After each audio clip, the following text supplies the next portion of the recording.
Olá, pessoal. Eu sou Ariel, faço parte do time de ciências de dados da Tembu e hoje a gente vai falar um pouquinho sobre o Customer Health Score, tá?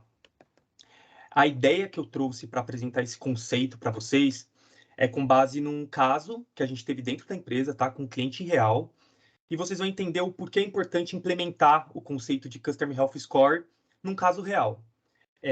O primeiro ponto que a gente tem que olhar quando a gente está falando do cliente são os objetivos do cliente, né? O que que ele já tem dentro da sua empresa, quais ferramentas ele já utiliza e o que ele tem de visibilidade naquela trajetória do usuário. O cliente em questão aqui que a gente está falando, ele já tinha um modelo de churning dentro da empresa, então ele já tinha algum retorno e ele estava querendo ter essa análise em cima de um aplicativo que eles ofereciam para o cliente. Então, vocês vão ver que durante a apresentação eu vou estar chamando esse cliente do cliente de usuário, porque eu estou olhando para ele com perfil de usuário de aplicativo, tá? E aí, beleza. Sabendo que a gente está falando. Opa, volta aqui rapidinho.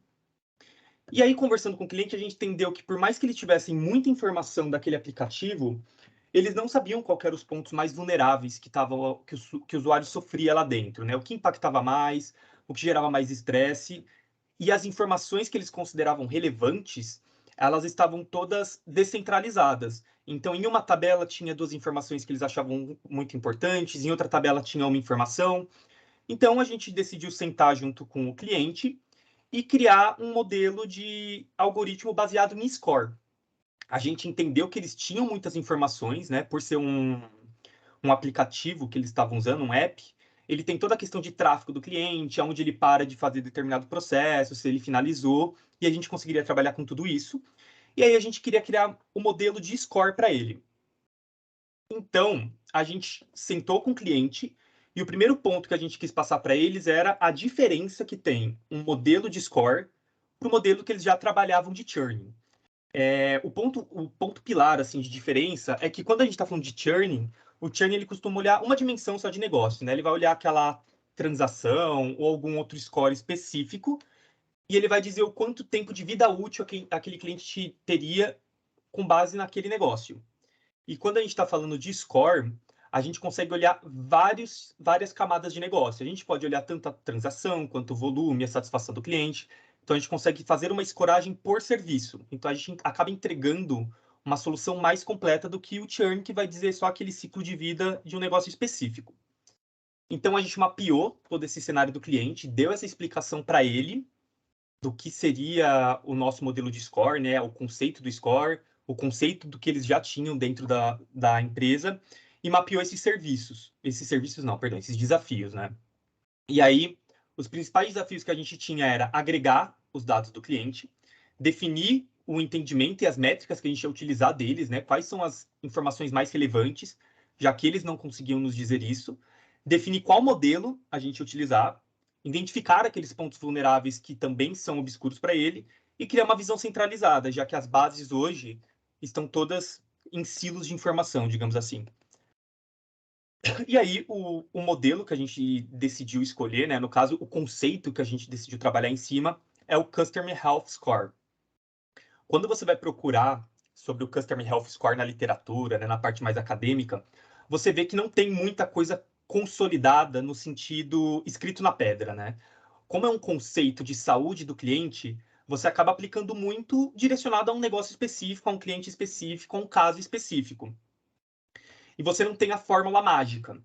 Porém, conforme você vai dando uma pesquisada, uma estudada, eu encontrei esse cara chamado Ziv Pelot, que ele é um grande entusiasta na questão de customer. E aí ele criou esse algoritmo simplesinho aqui, só para passar uma ideia do que seria uma definição de Customer Health Score, né? Ele diz para a gente que a experiência do cliente junto com aquilo que o cliente está ganhando, ou seja, ele está economizando dinheiro, ele está economizando tempo, o que ele está economizando com essa experiência é o que vai determinar para a gente a saúde do cliente, se ele está realmente satisfeito com aquilo ou não. E aí a gente sentou com a empresa para conversar e entender quais são essas funções, né? Quais são esses pesos que eles têm hoje dentro da empresa. E aí a gente foi perguntar entender um pouco como que eles estavam trabalhando hoje com essa qualidade do cliente dentro da empresa deles, e eles falaram para a gente que eles já utilizavam a ferramenta de NPS. A ferramenta de NPS, né, o Net Promoter Score, ela é uma ferramenta já consolidada no mercado, tanto que essa régua que eu trouxe aqui é uma régua que é muito utilizada, que é basicamente aquela pergunta de 0 a 10, o quanto você indicaria para um amigo esse serviço. E aí eles têm uma métrica que eles colocam, que é que de 0 a 6, eles chamam aquele usuário de um usuário detrator, que é um usuário que tem baixa probabilidade de indicar para algum amigo aquele serviço. Do 7 a 8, eles chamam de passivos ou neutros, né? Que são aqueles usuários híbridos. Ele é difícil de você encaixar ele numa probabilidade. Ele é mais orgânico, digamos assim, que ele pode tanto indicar quanto não indicar. E o 9 e 10, que a gente chama de promotor, que são aqueles que têm uma alta probabilidade de indicar aquele serviço que você está oferecendo para alguém próximo. Desculpa. E aí a gente pegou essa régua do mercado, pegou essas informações do cliente, né? E o cliente ele costumava criar essa pesquisa 4 vezes ao ano, então era mais ou menos trimestral que ele fazia essa pesquisa com o cliente dele. E a aderência, infelizmente, era muito baixa. Assim, o cliente tinha 3, 4% de aderência dos usuários respondendo esse relatório de satisfação. Então, a gente pegou as informações que eles tinham dos usuários que preencheram o relatório de satisfação e dividiu em 2 grupos. Então, a gente colocou uma régua que de 0 a 7 era o score, era categorizado como 0, que era uma pessoa que teria baixa probabilidade de indicar, e de 8 a 10 a gente colocou como 1. A gente definiu essa classificação binária, digamos assim, porque é o que a gente vai utilizar lá na frente no modelo que eu vou mostrar para vocês. E para se encaixar perfeitamente no modelo, a gente decidiu seguir essa estratégia, tá?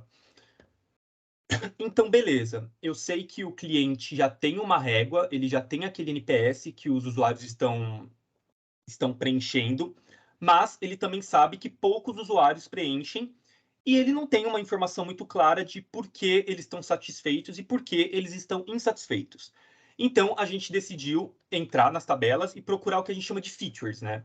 Que são as colunas que vão atender ao nosso modelo na hora de desenvolver aquele modelo estatístico. A gente estudou as tabelas do cliente e a gente dividiu as informações que selecionamos em 3 grupos. A gente chamou o primeiro grupo de realização e valor entregue, ou seja, aquele cliente consegue atingir o objetivo que aquele aplicativo está oferecendo para ele, ele consegue chegar até o final do processo, ele para no meio do processo, quanto tempo ele leva para fazer isso. A adoção e confiança do cliente, a ferramenta, então ele usa todo o serviço que está sendo oferecido para ele naquele aplicativo, e experiência e suporte. Quando ele precisa de um atendimento daquele cliente, o usuário está sendo bem atendido, ele se sente satisfeito com aquela entrega. E aí, se aprofundando um pouquinho mais dentro de cada um desses grupos, quando a gente olha dentro do valor entregue, por exemplo, a gente pegou colunas que falavam sobre frequência de transações que ele está trabalhando, quantidade de transacionado pelo aplicativo, a taxa de aderência dele às campanhas novas que a empresa cria, a quantidade que ele já economizou usando cupons ou alguns outros descontos. Quando a gente fala de adoção e confiança, a gente pegou colunas como o perfil dele hoje está todo cadastrado, ele cadastrou todas as informações, não se sentiu incomodado de colocar informações que não eram obrigatórias. Hoje ele utiliza os meios de pagamentos automáticos do aplicativo. Quanto tempo ele é cliente dentro daquele serviço? Ele permite que a empresa mande para ele e-mails, que mande para ele WhatsApp, ele dá essa liberdade? E o quanto ele adere a produtos novos que estão sendo lançados pela empresa? E a parte de experiência e suporte, quando tem alguma coisa errada no aplicativo e ele entra em contato, quantos tickets ele já teve solucionado? Qual que é a média de avaliação dele dos atendimentos quando ele avalia? Quantos e-mails ele já abriu que vocês enviaram? Então a gente selecionou, tá? Aqui são só algumas das colunas, eu não trouxe todas que a gente pegou. E aí, no total, olhando para essas colunas, a gente teve 6 colunas voltadas para realização e valor entregue, 7 colunas de adoção e confiança, 17 de experiência e suporte, que no total nos deram 30 colunas para trabalhar na nossa feature. E agora vamos olhar para o resultado disso. Eu já tenho o NPS deles, eu já tenho colunas que eu vou conseguir usar junto com o NPS para trabalhar no modelo. E aí a gente criou um modelo de regressão logística. É importante dizer que, como a gente estava fazendo um teste com o cliente, era um caso de uso, a nossa volumetria de dados não foi muito grande. Nós pegamos basicamente 5.000 clientes, um pouquinho mais que isso, num período de 3 meses, e aplicamos essa regra que eu mostrei para vocês agora, de feature, de entender o cliente para conseguir construir esse modelo. Eu não vou entrar muito na parte técnica do modelo, até porque senão vai virar uma aula de modelagem estatística, mas explicando basicamente aqui para vocês, esse gráfico aqui do lado esquerdo, né, que a gente chama de matriz de confusão, vocês podem ver que tem o 0 e 1, que são aquela classificação que eu defini o NPS. Então, 0 são os clientes que estão insatisfeitos, 1 são os clientes que estão satisfeitos, e para a gente avaliar se o modelo atendeu corretamente ou não, a gente costuma olhar na diagonal. Então, eu sei os dados que eu joguei para ele de treinamento e depois de teste. Nesse teste, ele acertou 473 usuários, que eram verdadeiros mesmo, então eles estavam com NPS positivo, e ele acertou 211 que estavam realmente com NPS negativo. Aí aqui do lado a gente tem o falso positivo, que ele pensou que aquele usuário estava com NPS alto, mas não estava negativo. E o falso negativo, que ele pensou que o usuário estava com NPS baixo, mas estava positivo. Aí aqui a gente teve um recall e uma precisão de 77% e 71%.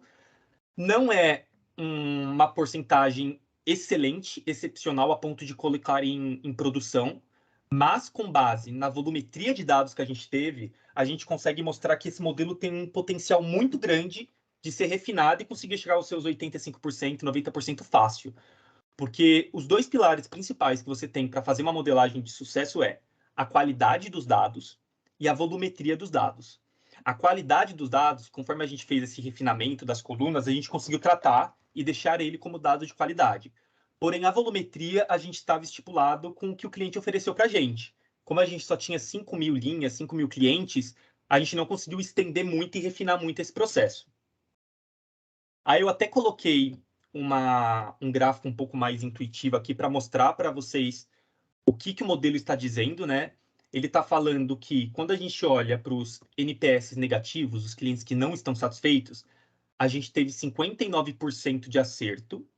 E quando a gente olha para os clientes satisfeitos, a gente teve 71% de acerto. Quando a gente está falando da modelagem, tá? Quando a gente está falando de um negócio, é muito importante a gente entender o peso que tem esse erro que aconteceu no modelo estatístico. Como a gente está falando de satisfação do cliente, é muito mais interessante para a gente que a margem de erro do acerto do positivo seja menor do que o de cima, do que o inverso. Por exemplo, vou dar um cenário aqui para vocês. Aqui nesses 40%, ele está falando que um cliente está insatisfeito, quando na verdade ele está satisfeito. Ele errou nesse cálculo dele. Então, quando a equipe de marketing for criar alguma solução para a galera que está insatisfeita de verdade, ele vai colocar esse pessoal junto. Tem problema? Não, ele está só gerando uma. O marketing pode acabar tendo um pouco mais de custo por causa da volumetria, mais de pessoas insatisfeitas, mas ele não vai ter um impacto no cliente em si, porque ele está fazendo uma proposta de marketing, né, uma movimentação, um desconto para alguém que já estava satisfeito. Então ele não perde tanto quanto você achar que o cliente está satisfeito e na verdade ele está insatisfeito. Então aqui é muito interessante a gente analisar esse ponto. Apesar de aqui em cima estar com 40% de erro, esse erro é menos crítico do que o erro de baixo. E o erro de baixo a gente chegou a 28%. Então, assim, foi quase o dobro de cima. Então, assim, como eu falei, é um modelo que daria para a gente refinar, mas com o que a gente fez, a gente já conseguiu enxergar que tem um potencial muito grande. E aí, falando sobre a qualidade de novo, né? A gente está falando sobre o Customer Health Score, e é importante a gente entender o peso daqueles grupos que eu dividi. Então, beleza, eu dividi em 3 grupos as informações que eu tinha, que era o valor entregue, a experiência de suporte e a confiança. Mas o quanto cada um impacta no cliente, né? E aí, nesse gráfico, a gente consegue enxergar isso através das porcentagens. Então, assim, quando o cliente não consegue atender o que ele pretende no aplicativo, né, que é a parte de valor entregue, ele não consegue pagar o que ele precisa pagar, ele não consegue ter o desconto que o aplicativo prometia para ele. Isso dá 45%, 45,30% de impacto na satisfação do cliente referente àquele serviço. Quando a gente está falando de atendimento, o cliente teve algum problema aqui embaixo, tentou entrar em contato com a empresa não ajudou, a empresa não conseguiu solucionar o problema dele. Isso tem um impacto de 37,40% naquele grupo de pessoas que a gente estava estudando. Então, isso também tem um impacto muito grande. E quando a gente fala de preenchimento de cadastro, de pagamento automático, essas informações são informações que não têm tanto impacto. Então, assim, 17,30% seria o impacto que isso teria na qualidade do usuário utilizando aquele aplicativo. Não é uma coisa que afeta tanto ele. Então, olhando para todo esse cenário que eu trouxe para vocês, né, todo esse estudo que a gente fez olhando o Customer Health Score, o que a gente consegue entregar no final para o cliente? Bem, a gente consegue fazer para ele, através de todas essas análises, um monitoramento, né, uma manutenção da satisfação dos clientes, a possibilidade de mapear clientes insatisfeitos. Então, assim, aqui eu trouxe uma visão macro. Eu não estou trazendo CPFs, eu não estou trazendo dados sigilosos, mas a gente consegue ter uma filtragem e trazer um grupo menor de pessoas para atacar um grupo bem mais específico. O marketing específico para os grupos mais leais, como eu comentei. Então, você tem uma categoria de divisão dentro do seu negócio, que eu tenho cliente premium, eu tenho cliente gold, eu tenho cliente silver. Eu quero ver o impacto dos premium primeiro. Vamos atacar eles, que eles são um grupo que tem mais rentabilidade. Você consegue olhar aquele grupo, puxar essa galera e fazer um marketing específico para eles. E também centralizar as informações, que antes estavam separadas em vários bancos de dados, agora você teria tudo num lugar só. Eu até trouxe aqui um exemplo que seria de um layout, no caso. Como que a gente poderia colocar isso num dashboard e tal? Eu trouxe duas visões, que são as mesmas visões daquela barra que eu tinha mostrado, que está falando, ó, o valor entregue era 45%, confiança 17% e relacionamento 38%. Então, isso aqui já dá uma margem para eles do que atacar primeiro, assim. Se o valor entregue é o que está tendo mais impacto na qualidade do cliente, vamos atacar primeiro essa parte do gráfico de pizza aqui, até a gente conseguir reduzir isso e depois ir atacando as outras partes para conseguir ir equilibrando, deixando uma relação mais saudável para o cliente. E aqui do lado eu trouxe uma outra visão do mesmo gráfico, né? Então, assim, essa parte escura seria a junção dos outros dois e a parte clara é relacionada à categoria específica aqui do lado. Bem, é isso.